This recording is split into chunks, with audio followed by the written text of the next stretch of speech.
Hey everybody, Ben here from the Bonehead podcast, and welcome to Blood Bowl Dream Team's Underworld Denizens. So what we're doing is we're having a look at every team in Blood Bowl, whether it's from the core rulebook, the Teams of Legend PDF, or the two expanded NAF teams, and we're kind of building a roadmap for what your team could look like at the start and at the finish, basically at 1250, 1500 and 1750. So that's 1.25 million, 1.5 million and 1.75 million.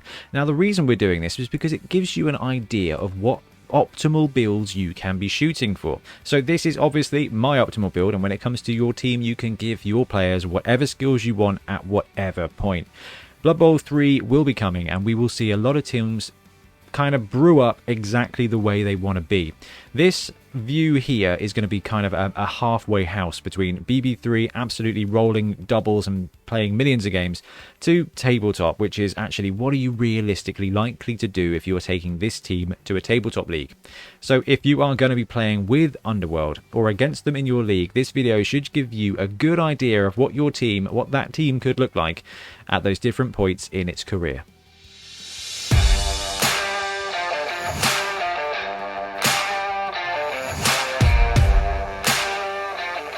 So we'll start out at 1250. Now you will see here that we've got the Rat Ogre and not the Troll.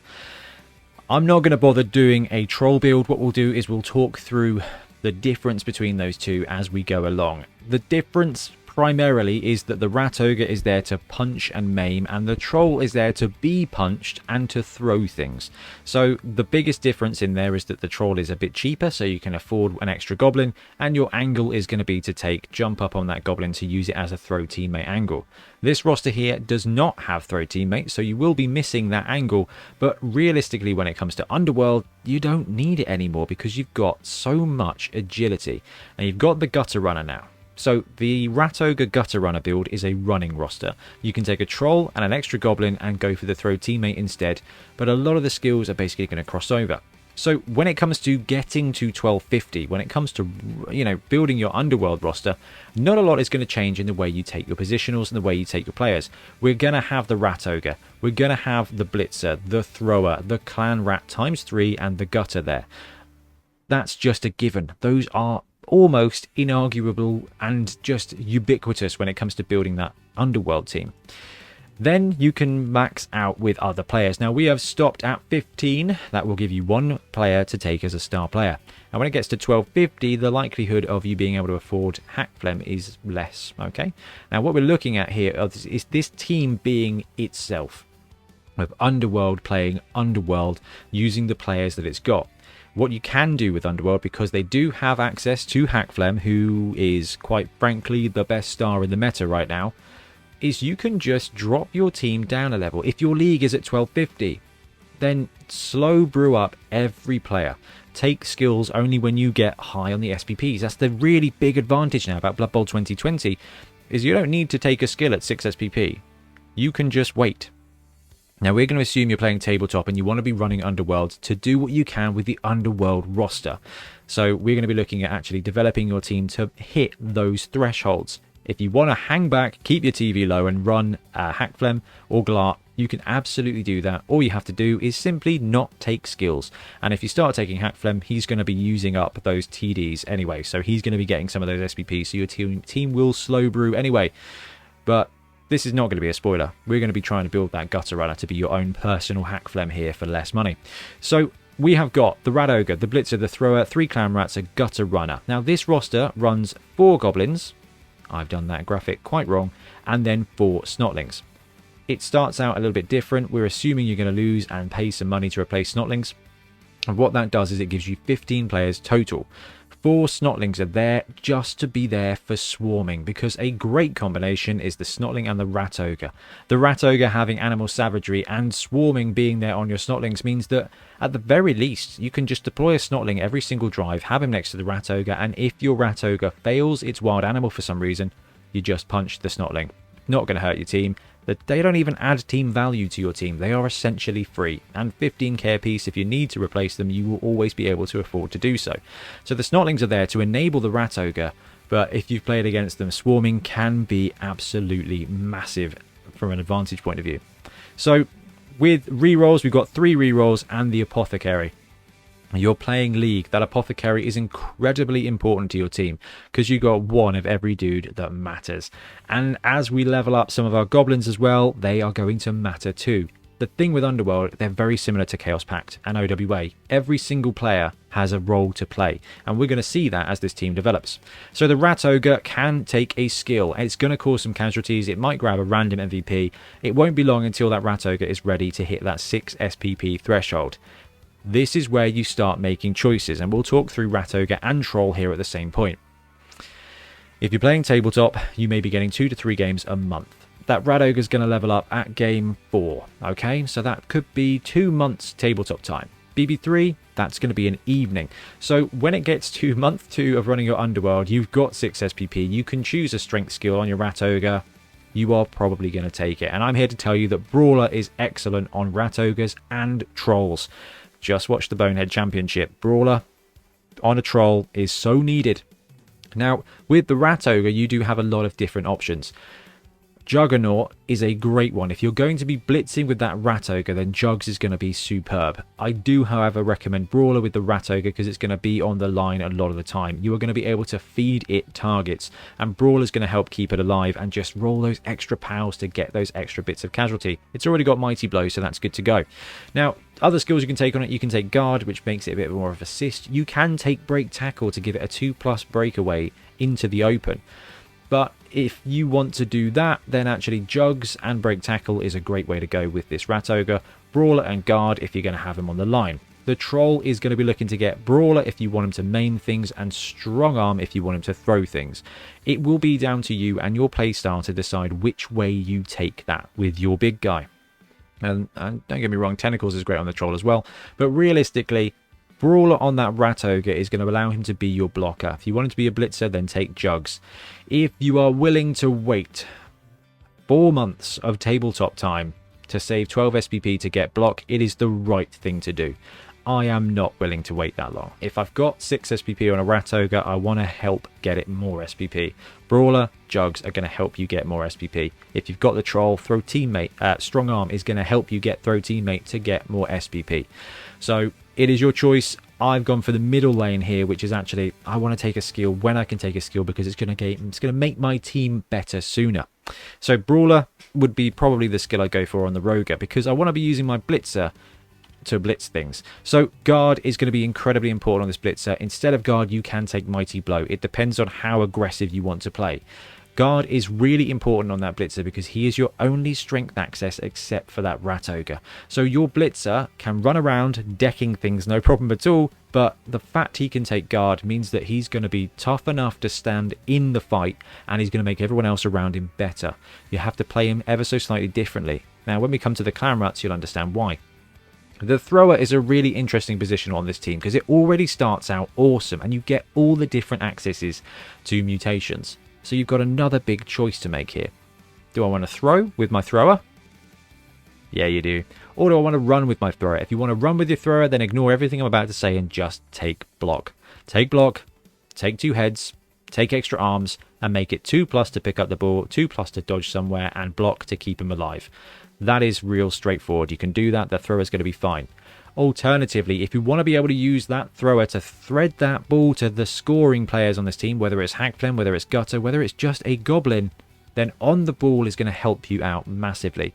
I really rate this skill. I may be overrating it, and block is probably the safer way to go. So if you want to go safe, do that. On the ball, though, is going to mean that movement on turn 1 is 10 for your Thrower. It's going to increase the opportunity of him starting the game with the ball, because you can move underneath it, catch it. It gives you an extra roll to pick it up most of the time, but otherwise it's going to give you those 10 squares to swoop, grab the ball on 3++ because you've got sure hands, and then get it to where it wants to go. You're going to be able to secure, you're going to be able to maneuver that ball exactly where you want it to. For 20 team value, it's a bargain of a skill because the Thrower is already awesome. Now you can take Accurate and real start slinging the ball, but I prefer OTB to begin with in this roster. You've got plenty of movement, but that is going to be able to get that ball exactly where you want it more of the time. Clan Rats. You get 3 Clan Rats, which are the Skaven linemen basically. One gets Wrestle, one gets Block, one gets Tackle. Now, you're thinking those skills, they're pretty interchangeable. They are right now, but what we're going to be doing is developing each of those clan rats into its own kind of positional player. So having them split out is incredibly useful. The clan rat with wrestle is going to be useful to put on the line if you need him to, but goblins kind of need to go on the line here. You've got a blocker clan rat who will become your second Skaven blitzer. You've got a tackle clan rat. That tackle allows the blitzer to take guard or mighty blow. Anybody can take tackle. Not everybody can take guard, so that blitzer with strength access needs to focus on taking strength skills early on, because these guys can take the combat skills. You get blitzer 1, blitzer 2, and then you get basically what becomes a safety here, and another safety here. Wrestle is going to be able to take down anybody. Tackle is going to be really useful against their scoring threats and just to farm SPP.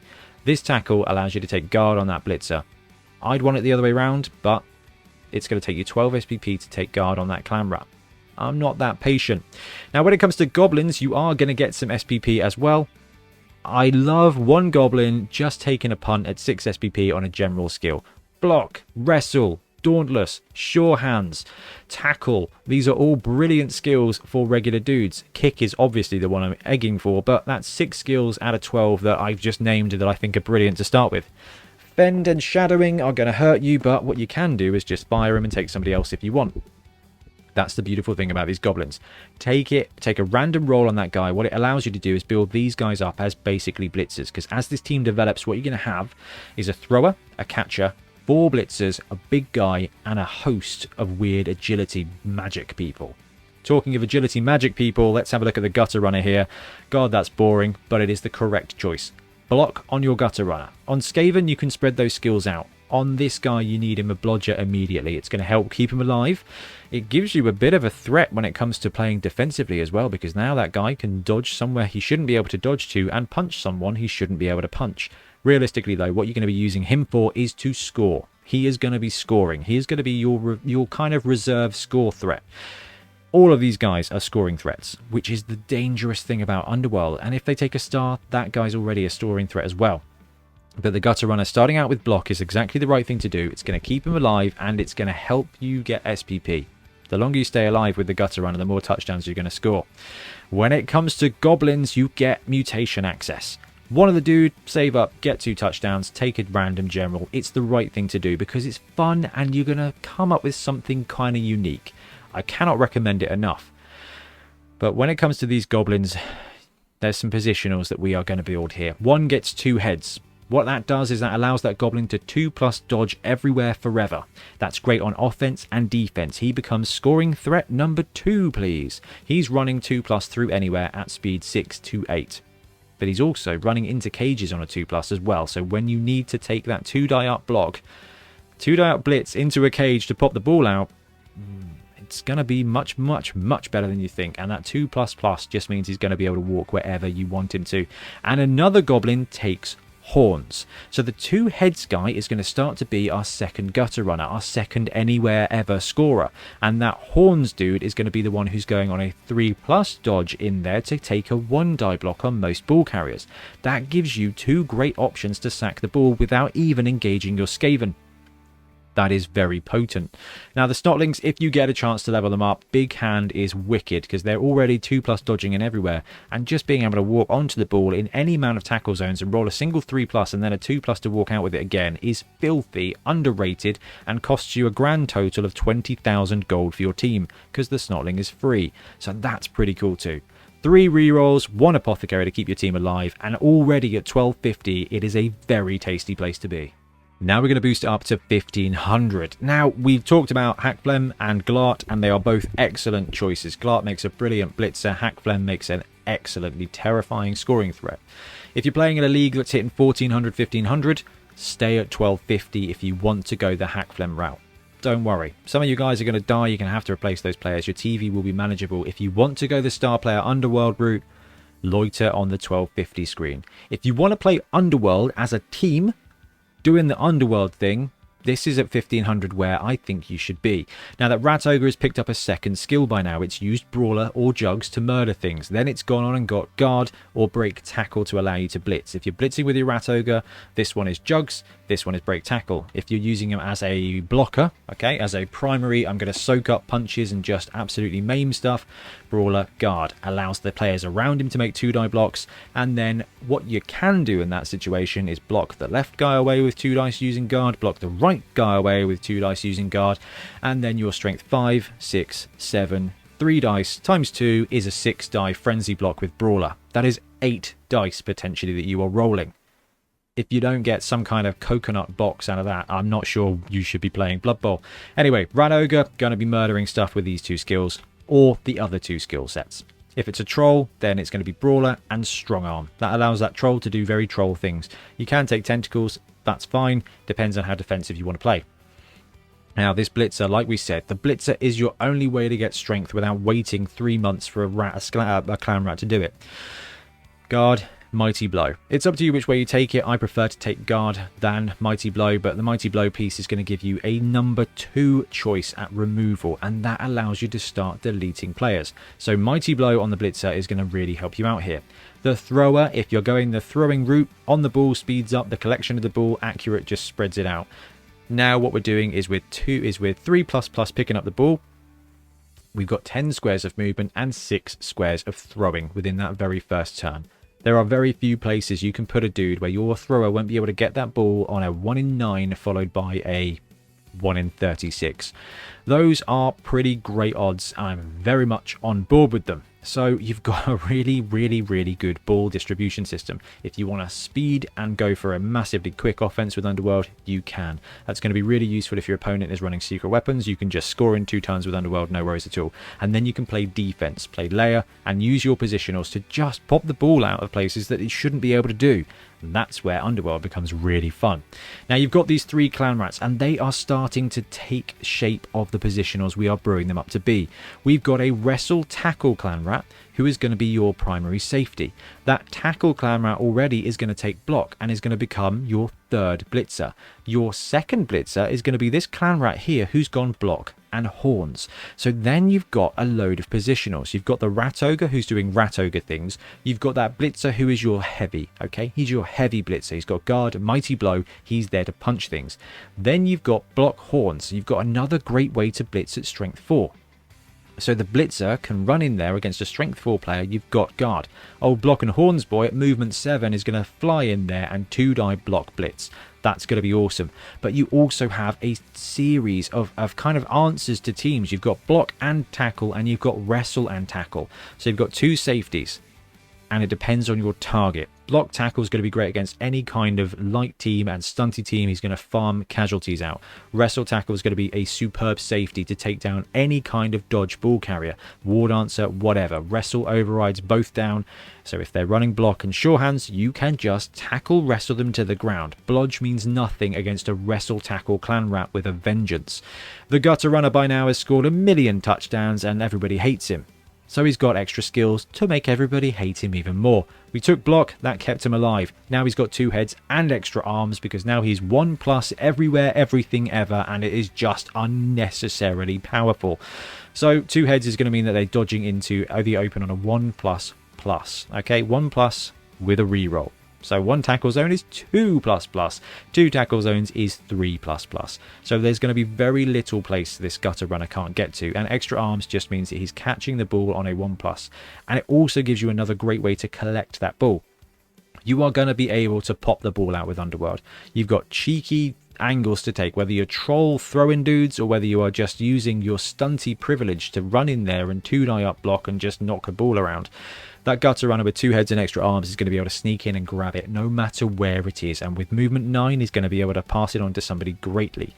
That one random general is just doing brilliant things. If you don't like it, get it gone, and another goblin's going to pick it up. Blodge goblin though.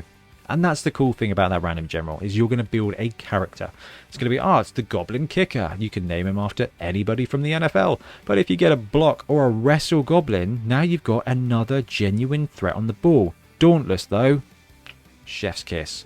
Now the 2 goblins that we started to mutate up 2 heads and extra arms gives you that extra ability to swoop in, grab the ball, to be somewhere and receive the ball. You're building a 2++ dodger who is receiving the ball on a 2+, who is picking up the ball on a 2+. He is going to become a mini gutter runner. He's going to be able to run through anything you want him to. He's your reserve, like, sneaky blitzer as well. So 2 heads, extra arms, you're going full mutation on this goblin. He looks like some kind of weird goblin spider and is going to be very difficult to stop. The other goblin, horns, and then you take 2 heads, because now what he's doing is he's strength 3 blitzing into a cage on a 2+. Every cage.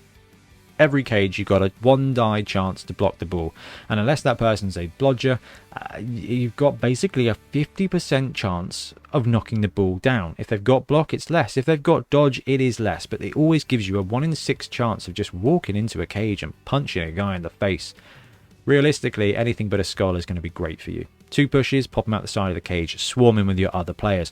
Maybe even set up a chain blitz so he can pop him onto the side of the cage and into one of your other threats, and you can just pass him around until the ball comes out. And then you've got this gutter runner with all the appendages. You've got this other goblin with all the appendages too to swoop in and get that ball, hand it off to the thrower. He's throwing it anywhere he likes on a 2+. It starts to get horrifically slippery. And you've got some snotlings as well to use that swarming advantage.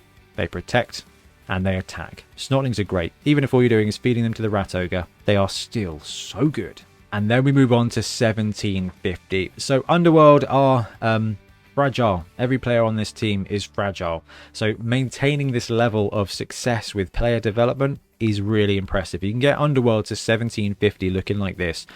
You've kind of won Blood Bowl, and that is just so good. This is worth the brew, because this team becomes something very special, very unique, and a real challenge to do. So the Rat Ogre, Brawler, Guard, and Claw. Claw does not stack with Mighty Blow the way it used to, but once you're already Mighty Blowing, having that Claw to break that armor on an 8+ just allows you to make every punch count more and more and more. You've got Mighty Blow if they're armor 8, drop it down to 7+. That's a 56% chance of stunning them. If you've already broken the armor, then that Mighty Blow just gets really broken, because there's a 56% chance of removal, whether it's KO, casualty, whatever. It's just going to be able to start deleting players. Blitzer with Guard, Mighty Blow, and Claw, the same thing applies. One of them is blitzing, one of them is standing there and fighting. It doesn't matter who. It doesn't matter who. When it gets to that point where they've got combat ability and deletion ability, they are going to be able to take out any target. And this is something that Underworld lack a little bit. They don't have heavy hitters. You've built a couple of blitzers, sure, but you don't have the heaviest hitters. But that Rat Ogre now is going to be able to take on most big guys, and that Blitzer with Claw as well is going to take on any dwarf team now. It doesn't matter. Basically, you got a 1 in 3 chance of 1 dice of knocking a dude down. Claw ignores all their armor, and then you've got Mighty Blow to help finish them off. This levels the playing field when it comes to these guys. It's not as good as it used to be, but it is still a very effective way to, you know, not let them play Blood Bowl. Now the thrower, we've gone with the throwing route on the ball to give him the extra movement, accurate to give him the extra throw, and extra arms to give you the extra ability to pick up the ball. If you want to go a running route with your thrower, then it's going to be block and extra arms and extra heads, okay, to give you that extra ability to 2+ dodge around, 2+ pick up the ball, and just have that block to keep you alive. And the other thing you can do is take Big Hand just to give you a 3++ in any amount of tackle zones. 2 heads, block, 3 hand. 2 heads, block, and Big Hand gives you a really good opportunity to jump in somewhere, grab a ball on a 3++, and then bounce out again. I prefer extra arms because it gives you a little bit more flexibility to pick up the ball in the open, or to receive it if someone's handing off to you, to make you another scoring threat if you're going to be a runner. It just gives you more options. The thrower is a great player. We haven't even need to take load leader because we've picked up our 4th reroll because there's nothing else to buy, and we're scoring plenty of TDs in this edition. Now, we've got our 3 clan rats and we've built them into our positionals. Wrestle, tackle, 2 heads. This guy becomes your safety. 2 heads means he's dodging into the open on a 2+. It also means he's dodging into 1 tackle zone on a 3+ and 2 tackle zones on a 4+. So when the time comes that you need to wrestle, tackle somebody to the ground, even if they're protected by 2 tackle zones, you've got a 4+ chance of landing him in there. You've got 4 rerolls, you should be able to reroll that. 75% chance of you being able to put that Rackle exactly where you want him to. Clan Rat number 2 is our block, horns, claw player. So this is our pseudo blitzer. This is blitzer 2 on this roster. The only thing missing is guard and that extra armor, but you know what? It's going to be fine. You've got a bit of guard on the Rat Ogre, you've got a bit of guard on the Blitzer. When it comes to choosing a way to punch somebody with 2 dice, you've got plenty of different options. And having that Clan Rat just have block, horns, and claw, it gives you options, and it gives you a glass cannon, but a way to attack. Okay, block, horns, Clan Rat with claw is a threat to anybody on the pitch.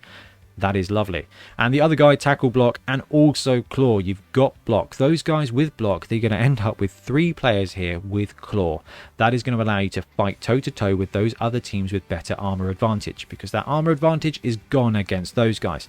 Not sure it works on your non-activated blocks yet. I think it doesn't, but it doesn't matter, because either of those guys becomes a great blocking opportunity and a great blitzing opportunity. So you've got a good safety here who has got +1 to dodge, and you've got 2 claw block pieces there who are going to be able to just blitz where and whoever you need them to. The gutter runner is staying there at block, 2 heads, extra arms. At that point, what more do you want? Just basically save up, do something else, take a cool skill, treat yourself. The gutter runner at that point doesn't need to be any better. Goblin with a random general, and we've got our positionals here. So the horns, 2 heads, saves up all the way to take wrestle. Any goblin with wrestle or dauntless as a chosen skill is going to be superb. And when it comes to developing your goblins, that random general angle can save you so much time. 2 touchdowns with a goblin, and then you roll dauntless. Then you go along the horns, 2 heads route and make him your primary kind of goblin blitzer. If they get wrestle, you do the same thing. Wrestle, horns, stunty is 3++ anywhere, and a good chance at dragging somebody down, especially when you've got the ability to take horns. Dauntless is great, so this is just a great combo place for goblins, and because they've got that stunty and movement 6, they're going to be able to score touchdowns quite frequently. Now 2 heads, extra arms, gets sprint and or sure feet to make him as fast as possible. Big hand is also a really good thing to use him for, although if you do get a random level up on a snotling and you're feeling sentimental, taking big hand on one of those guys is pretty great. They walk in there on a 2++, they pick up the ball on a 3+, you burn a reroll, they 2++ out, and they give it to anybody else on this roster to go and score the goal. It's a pretty cool way to do it. It's not optimal, but it is a really great way to use your snotling. 2 heads, extra arms, sprint, feet will give you a very fast, flexible scoring threat. Horns, 2 heads, and wrestle is going to give you somebody that can just waltz into any cage and 1 die drag down that ball. It's phenomenal, and your opponent will have no way to protect you against it. They can't protect themselves from that. You just walk in there, and as long as you don't roll basically 1s, you're fine. And if you look at this roster, by this point, you've got a scoring threat here. And honestly, all of these guys are scoring threats. And with this thrower, that ball is going to be able to get redistributed basically anywhere on the pitch. And it becomes an incredibly complex house of cards as a team. But every one of these players starts being brilliant and unique and important on that roster, and Underworld are so much more than just a way to get Hackflem to the pitch. This is how they start having their own identity and really maximizing the ability and the advantage that they have, which is to basically be able to combo mutation pieces onto any player they want in any order. Goblins become something very special in this roster. Horns and 2 heads allows them to basically have strength and agility boosts. That's how it feels. And imagine that. All you got to do is roll a sweet random general on a goblin and you can make an absolute monster of a player. And that is so much character, and you are going to build such a special franchise. This is where I would be shooting for with Underworld. But if you want to take the Hackflem build, just stay 1 stage behind your league. Stay at 1200 if you're playing a 1500 kind of league now. Take Hackflem and have a great time with all the mutations. Anyway guys, really want to know what you think of Underworld, so do let me know what other cool combos of skills there are out there, because there's so much you can do with this roster. This is my vision, someone else is going to have very different vision, and it's going to be just as fun to play. So Underworld win in this edition from a tournament standpoint and from a league standpoint.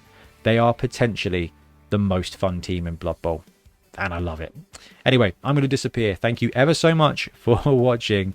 Happy dodging. Thanks very much for watching. We really appreciate your support. If you want to help support the channel even further, please like and subscribe, or come join us on our Patreon. We have early access to content. We get loads of feedback from you guys, and we try and do competitions as much as we can. Or you can get yourself some Bonehead podcast merch on our Spreadshirt site. So if you want to support a team, especially for the Bonehead Championship, you can pick up a shirt, a mug, things like that. It all helps support the channel, and we really appreciate it. Anyway, links below. Thank you very much. Happy blocking.